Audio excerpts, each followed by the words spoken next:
నమస్తే దండాలు. ఇక్కడ కరీంనగర్ వాళ్ళు ఎవరెవరు ఉన్నారో కమెంట్ చేయండి. అండ్ చూస్తున్న మీరు ఏ ఊరో కూడా కమెంట్ చేయండి. ఎందుకు ప్రత్యేకించి కరీంనగర్ అని అంటున్నా అంటే మా కరీంనగర్కి అలగ్గు స్లాంగ్ ఉంటుంది. అంటే గాడికి పోతున్నాం, ఆడున్నాడు, ఆడు గటు పోయిండు, చెప్పనొచ్చిండు, డా గా ఆ భాష ఎక్కువ వాడతాం, ఎక్కువ అక్షరాలు వాడతాం. అండ్ ఎవరితోటైనా మాట్లాడేటప్పుడు మేము మంచిగా మాట్లాడినా కానీ మేము కడ్డుగా మాట్లాడుతున్నామంటారు, గట్టిగా మాట్లాడుతున్నాము, అరుస్తుండ్రు, కోపం తెచ్చుకుంటున్నారు. అరే మేము అరుచుడు కోపం తెచ్చుకున్నాడు కాదురా భయ్, మా గొంతే అంతా, మా మాట తీరే అది. సోపతిగల్లోని కాపత్ వచ్చిందంటే ముందుంటాం.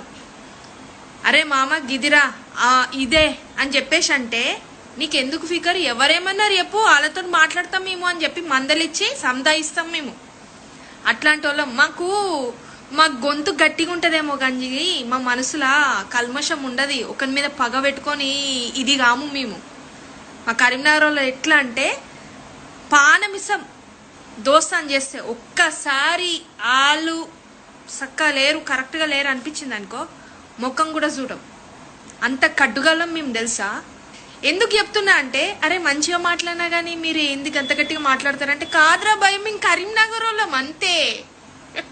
దండాలు.